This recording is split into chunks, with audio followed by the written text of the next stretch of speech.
Oui, je suis prête. Attends, j'arrange mes cheveux. Je voudrais pas tuer du temps caméra, là, parce que ça tourne. Vous allez me voir m'agiter avec mes cheveux, les filles, faudra pas, hein. On va le mettre dans la vidéo. Allez-y, y a aucun problème.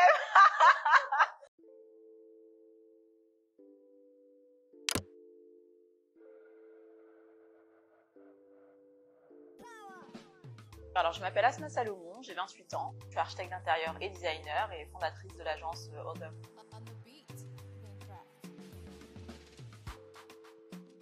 Le métier d'architecte d'intérieur, ça concerne la conception d'espace. C'est développer un concept autour d'un projet, d'un usage, que ce soit un salon de coiffure, que ce soit un appartement, une maison, un restaurant. C'est vraiment la conception de l'espace en lui-même. Et le design, c'est la conception d'objets. C'est vraiment deux choses distinctes. Et moi, je suis diplômée d'architecture intérieure et de design. Alors la journée type, debout 7 heures. Le matin, je préfère me réveiller avant tout le monde puisque les projets ils travaillent un petit peu dans la nuit, ça pullule un peu dans l'esprit. Et je trouve que les mettre à plat le matin, c'est toujours bien un peu au calme autour d'un café. 8-9, c'est le moment à Alaya. Donc Alaya, c'est ma petite fille, un peu plus d'1 an et demi. Je m'occupe de ma fille, je la dépose à la crèche. 9h, 9h30, voilà, c'est le moment où la journée démarre. Souvent le matin, c'est réservé à mes rendez-vous clients. Je réponds à mes mails, j'appelle mes fournisseurs, je me déplace dans les showrooms. Et ensuite, l'après-midi, c'est le moment qui est dédié au projet en lui-même, que ce soit les phases d'esquisse, que ce soit les moments où c'est plus les aspects techniques, les plans, les coupes, les élévations, etc. Ça peut être aussi le moment où on développe un concept sur un projet. La partie un peu plus formelle, technique, généralement, elle a lieu l'après-midi.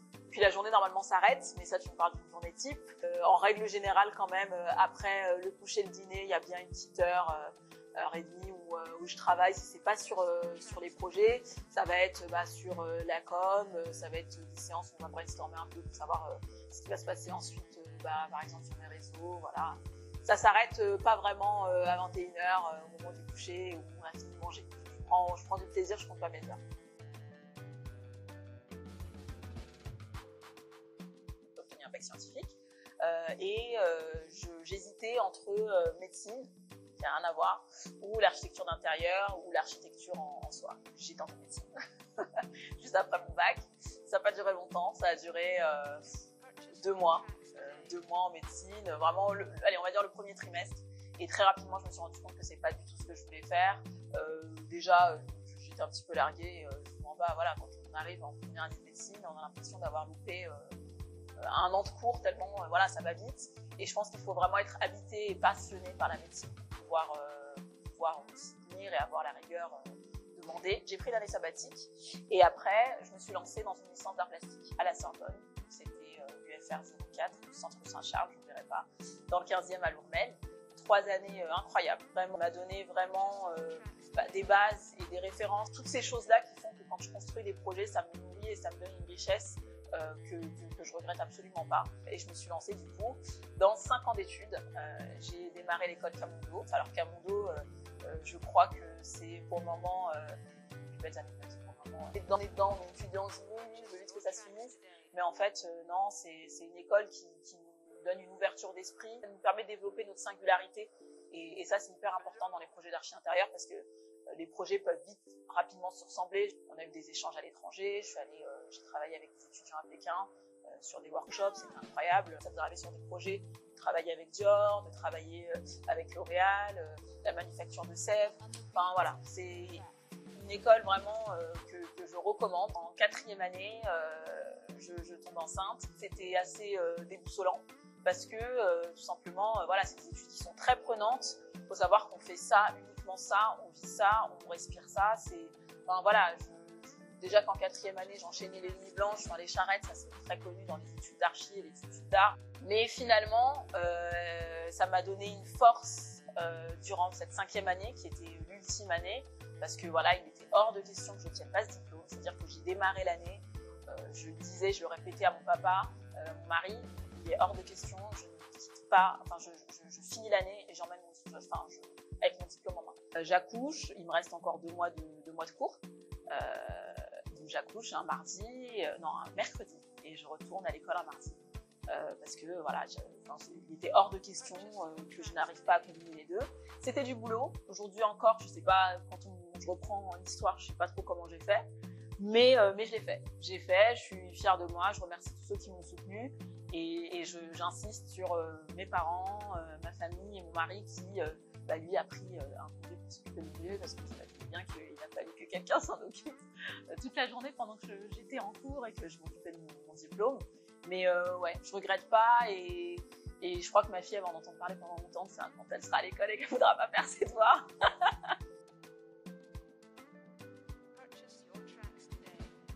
Alors j'appréhendais parce que c'était particulier. La première expérience professionnelle, je l'ai vue à Bali. J'ai travaillé là-bas pendant 2 mois dans une agence qui faisait de l'architecture d'intérieur et du design. Et donc c'était assez particulier parce que j'avais la barrière culturelle, la barrière de la langue pareillement parce qu'ils parlent anglais, mais tout de même, j'étais déjà allée en vacances l'année d'avant. Je connaissais, mais voilà, je suis partie toute seule pendant 2 mois.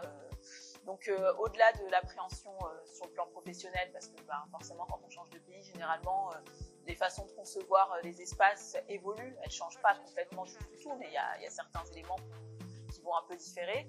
Et donc de ce point de vue-là, ouais, c'était un petit peu, c'était l'appréhension totale, je dirais. Mais c'était une super expérience. Ils ont une façon de vivre qui est totalement différente de la nôtre, c'est-à-dire que nous on est à Paris, on court partout, dans tous les sens, voilà, on est les Parisiens comme on nous connaît. Et là-bas, c'est un pays qui a une façon de voir les choses qui est totalement différente. Donc, ils travaillent, ils sont très bons dans ce qu'ils font, ils sont hyper efficaces, mais slowly, quoi. Et donc, il a fallu du temps pour que je m'adapte.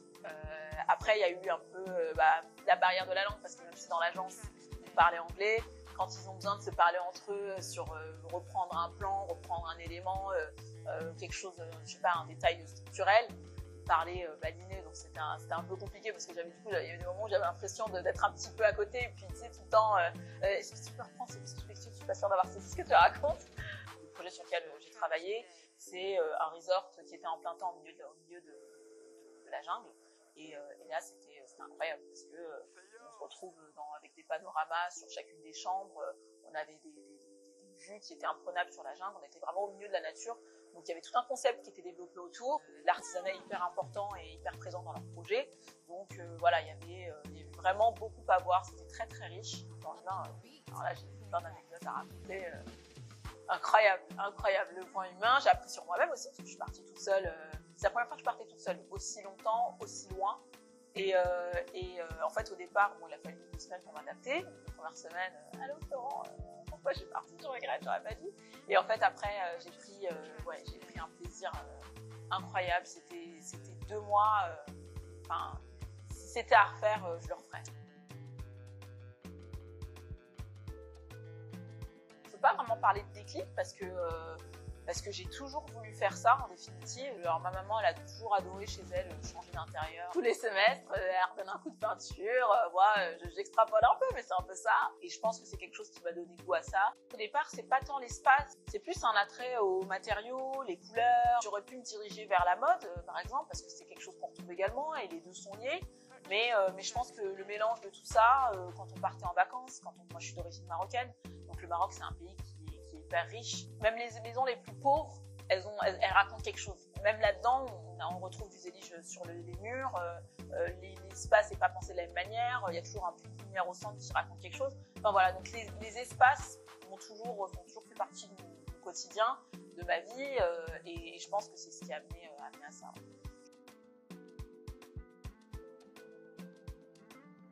Je conseillerais d'observer, mais d'observer réellement. Quand on rentre dans un espace, comment il est composé, comment sont implantées les circulations, soit dans une maison, soit dans un restaurant, dans un musée, les espaces ne sont pas les mêmes. Souvent, quand je vais rencontrer un client, il va me parler, il va me donner des exemples de projets qu'il a pu voir sur Internet. Voilà, le reste, maintenant, on va avoir des images à foison. Il va me parler d'un espace, je sais pas, d'un restaurant. Et en fait, souvent, je lui demande, retourne-y, observe vraiment et dis-moi ce qui t'a plu. Ça donne un regard différent sur les choses et puis ça vous nourrit beaucoup. Et puis, on peut faire de belles photos aussi dans les espaces.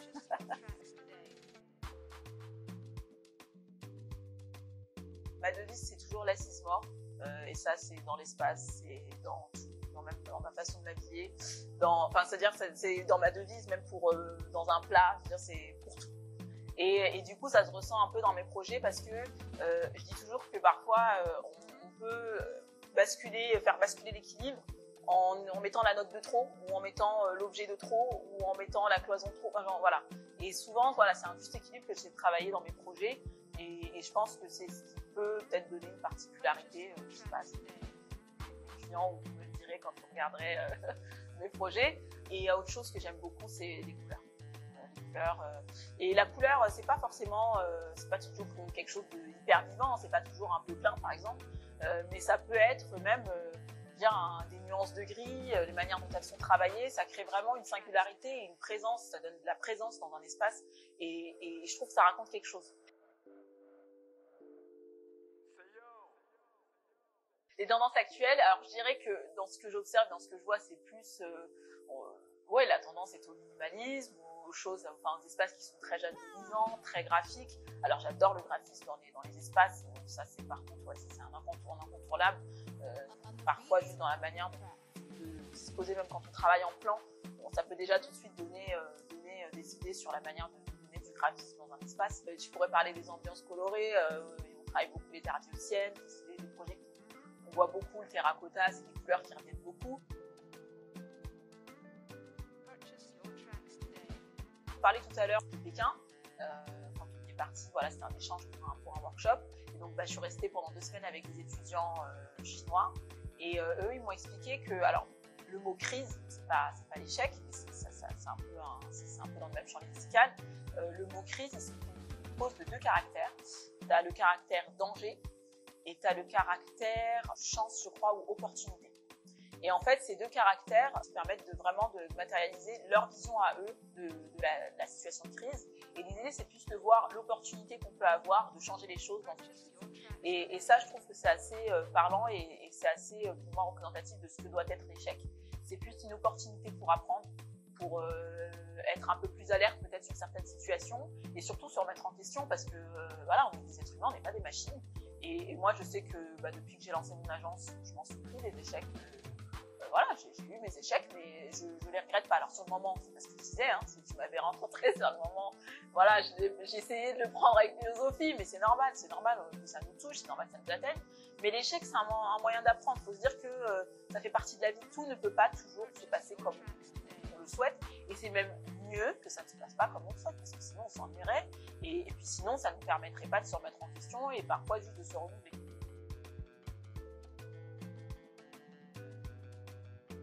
Je pense que je vais vous parler d'un projet, une opportunité que j'ai eue d'un projet à l'étranger. Donc c'est un client qui est venu vers moi, voilà, on a échangé. Je me rends, c'était un projet au Maroc. Je me rends au Maroc, une ligne hôtelière qui se lance. C'était un bâtiment de 7000 m², donc un projet énorme. Je rencontre le client, ça se passe super bien, on a un bon feeling. Moi j'y crois et plus que, voilà, je suis vraiment à fond. Et en définitive, ça se fait pas. J'ai un peu mis la charrue avant les bœufs, puisque dans mon prévisionnel, voilà, j'ai commencé déjà à les inclure. Faut savoir que j'ai commencé à vouloir agrandir mon équipe, parce que 7000 m², c'est pas rien, faut être capable d'assumer. Et voilà, je pense que je me suis laissée emporter aussi par l'émotion. J'avais vraiment envie de faire ce projet, c'était chez moi, donc voilà, moi un projet chez moi, c'est encore plus touchant. Je suis petite fille et fille d'immigrés. Mon grand-père a quitté le Maroc pour venir tendre des agences en France, pareil pour mon papa. Donc quand on m'appelle pour revenir travailler chez moi, voilà, il y a quelque chose qui vibre en moi que je ne saurais pas expliquer et qui est hyper important. Et en fait, donc sur ce projet, je suis allée trop vite, moi. C'est-à-dire que j'arrive à Charles de Gaulle, je rentre chez moi, je suis dans tous mes étages, j'ai qu'une envie, c'est que ça se passe. Et quand ça se fait pas, c'est la douche froide. C'est la douche froide. Je remets plein de choses en question, et c'est là que je trouve que l'échec est important, c'est que ça m'a permis de me remettre en question, et c'est pour ça que je dis qu'aujourd'hui, avec 9 mois de recul, c'est pas grave, et merci.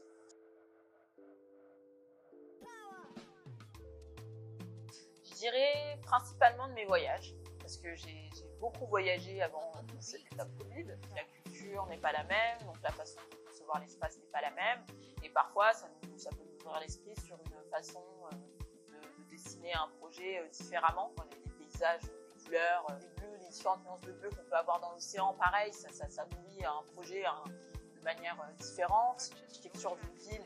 Ouais, les voyages nourrissent beaucoup, donc les échanges aussi qu'on a sur place, surtout quand on s'enfonce un peu dans les terres et qu'on se rend compte que la culture elle est présente différemment. L'artisanat, qui d'un pays à un autre diffère énormément, est riche d'une manière différente. On ne travaille pas le bois de la même manière qu'on va travailler le bambou, qu'on va travailler la terre cuite, qu'on va travailler, je sais pas, la toile de jute. Donc, il y a vraiment dans mes projets, que ce soit sur l'espace ou l'objet, ouais, les voyages, je dirais que c'est quand même la source d'inspiration principale. Mais après, c'est dans tout. C'est dans tout parce que même un plat dans un restaurant, il suffit qu'il ait mis, je sais pas, des citrons jaunes avec, je sais pas, de la citrouille, et d'un coup, on se dit, ah purée, le jaune et l'orange, ça crée un truc. Donc l'inspiration, elle est un petit peu partout. Elle est un peu partout, il suffit d'ouvrir les yeux. En tout cas, moi, c'est comme ça que je le vois. Et partout où je vais, mon mari vous le dira, partout où je vais, je l'embête, je regarde, je dis, attends, c'est marrant, il y a un plan de travail, on travaille comme ça. Et là, ils ont mis ça, je dis, c'est intéressant. Ben voilà, c'est quelque chose, en tout cas, j'aime avoir l'œil et regarder. Et ça peut être même quand je regarde une série Netflix, je vais mettre pause, je vais dire, attends, regarde, là, c'est incroyable comment ça a été pensé. Là, il y a tel mobilier, là, il y a ça. Enfin, voilà. Donc, l'inspiration un peu partout. L'architecture et le design, c'est des milieux qui peuvent paraître comme ça à première vue un peu élitistes. Ils le sont un peu, voilà, c'est aussi une réalité. Mais moi, je viens d'un milieu qui ne l'est pas du tout. C'est-à-dire que moi, je suis née en banlieue parisienne, j'ai grandi en banlieue parisienne. Aujourd'hui, j'habite Paris, mais ça n'empêche pas là que j'ai grandi et là que je me suis forgée et ce qui fait ce que je suis aujourd'hui. Et du coup, quand je rentrais moi de mon école à Paris et que je me mettais à en discuter, je me rendais compte que quand je reprenais les langages que j'avais eus, je pouvais vite devenir barbante. Et en fait, il faut l'expliquer simplement. C'est-à-dire que moi, quand je rentrais et que j'étais juste bluffée parce qu'on avait appris l'histoire de telle chaise ou de tel designer ou de tel espace, et que je rentrais et qu'à table, j'allais le raconter ce soir à mon mari ou à mes parents ou à ma sœur, mon frère, j'en parlais plus simplement. Et en fait, l'architecture, le design, la mode, on en parle très facilement, mais pourquoi on ne pourrait pas parler facilement du design? Parce que c'est hyper intéressant, ça fait partie de notre quotidien. Je le dis dans mes vidéos parce que ça fait vraiment partie de notre quotidien. Quand on ouvre l'œil, que ce soit à la télé, sur une interview, dans un film, dans une série, c'est partout. C'est partout. Et en fait, voilà, j'avais juste envie d'en parler simplement. Enfin, ça va pas plus loin que ça. J'avais envie d'en parler simplement. Je trouve qu'on n'en parle pas assez simplement. J'ai eu plein de messages perso de personnes qui m'envoyaient des photos. Ils disaient, purée, je suis allée dans tel restaurant, j'ai vu tel fauteuil. Ah bah tu vois, la prochaine fois, je passerai pas à côté. Et pareil, une anecdote, une amie qui se retrouve, voilà, elle est partie aider des amis à déménager. Et ils avaient une chaise Bertoya. Et ils voulaient s'en débarrasser. Et en fait, elle m'a dit, si j'avais pas vu ta vidéo, je l'aurais pas pu se calculer que ça. Et en fait, je l'ai prise, je l'ai mise chez moi. Et je suis trop contente parce que, voilà, je me retrouve avec une pièce design. Et effectivement, comme tu le dis, ça crée quelque chose dans ton intérieur. Et puis surtout dans un projet, ça permet de comprendre parfois aussi quand tu expliques que ce soit un client ou même demain tu viens me voir et me parler d'un projet. Et si je te dis, bah voilà, ce sera intéressant d'avoir à un moment donné une pièce forte, bah peut-être qu'en ayant vu mes vidéos, tu comprendras du coup plus simplement de ce dont je parle.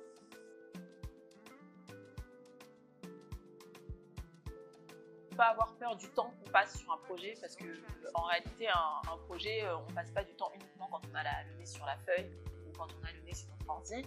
C'est du temps, il y a beaucoup de temps qui est au moment où on est à table, au moment où on se balade et qu'on voit quelque chose et qu'on s'arrête, et ça fait partie du métier, donc faut le voir, faut vraiment le voir comme une passion. Après il n'y a pas vraiment, je dirais, de qualité parce que disons que par exemple si je vous parle de rigueur, la rigueur, c'est pas forcément. Des fois, le manque de rigueur peut créer quelque chose, peut donner naissance à quelque chose d'inattendu. Donc, il n'y a pas de qualité. Je pense que à partir du moment où on est un peu passionné, allez-y, quoi.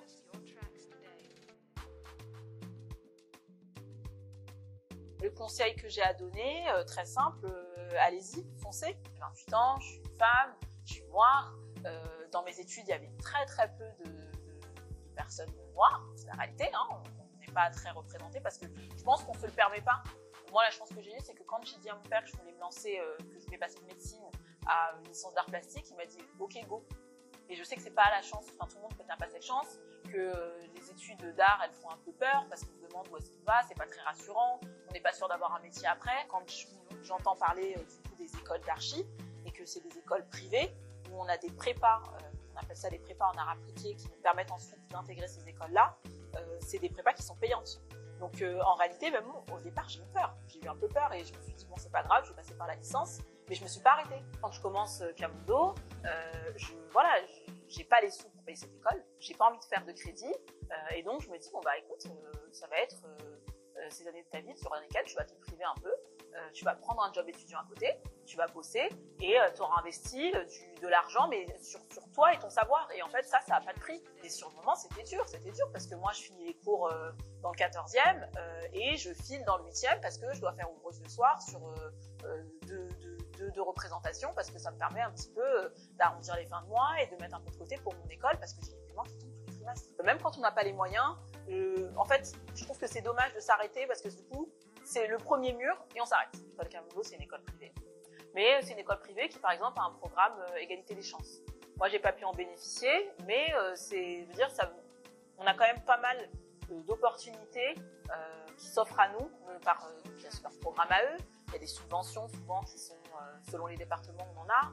On peut aller voir le conseil municipal de sa ville pour lui demander à un moment donné s'il peut pas nous aider. Et puis voilà, il faut avoir une exigence envers soi-même avec un niveau 5 fois au-dessus de la normale.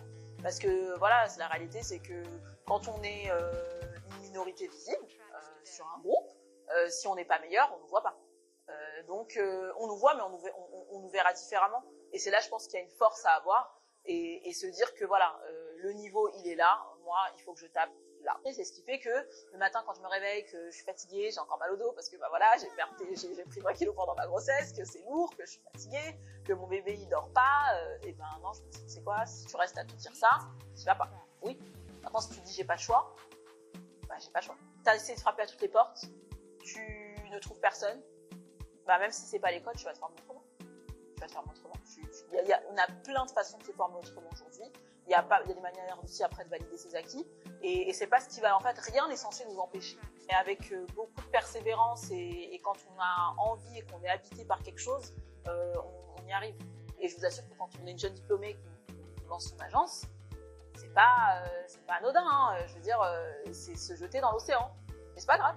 Si on se prend un mur, c'est pas grave, on essaie de passer par la fenêtre. Et voilà, donc non, faut pas avoir peur. Allez-y, on n'est pas représenté, on a besoin d'être représenté et on a une double culture qui donne une richesse qui est incroyable. C'est juste l'énergie qu'on va y mettre.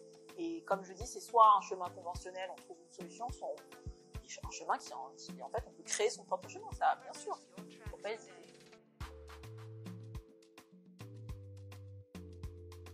Non, je vais faire Sunny et puis stop quoi. Voilà, j'irai pas plus loin.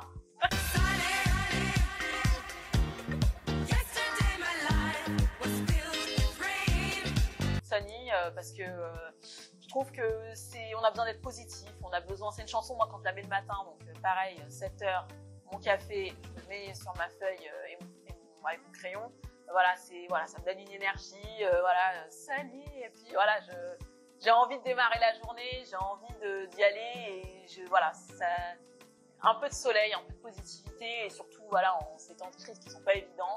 Mais je pense que quand on garde le smile et quand on essaie de positiver un max, il y a rien qui peut nous arrêter.